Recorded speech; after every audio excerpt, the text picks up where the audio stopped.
After a hastily arranged meeting not long after Patel landed in London, May's office released her minister's letter of resignation, in which Patel said her conduct in Israel had fallen below the high standards required of her post. While my actions were meant with the best of intentions, my actions also fell below the standards of transparency and openness that I have promoted and advocated, Patel wrote in the letter to May.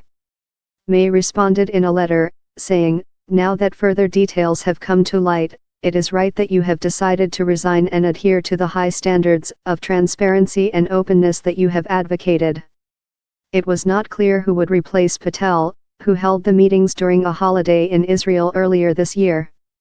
Under British protocol, a cabinet minister would normally organize meetings through the Foreign Office and be accompanied by officials, and visits with Israelis would typically be balanced with meetings with Palestinians.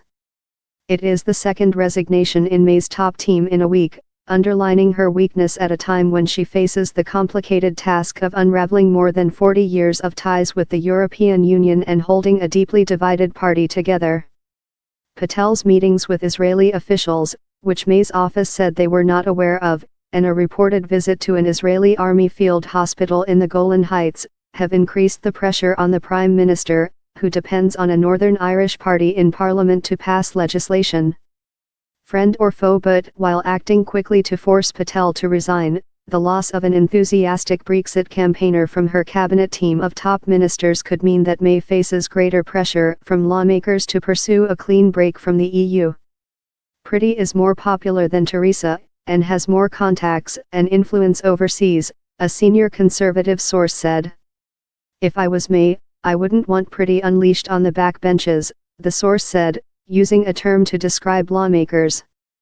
Patel was sacked a week after May's ally Michael Fallon, her defense secretary, resigned in a sexual harassment scandal that was also caught up two other ministers, including her deputy, Damien Green. With Brexit talks all but hamstrung over how much Britain should pay to leave the European Union, opposition lawmakers and other critics are now openly questioning whether May can continue as Prime Minister. "There are times when a government has the stench of death about it," Pat McFadden, a lawmaker from the main opposition Labour Party, told Parliament on Tuesday.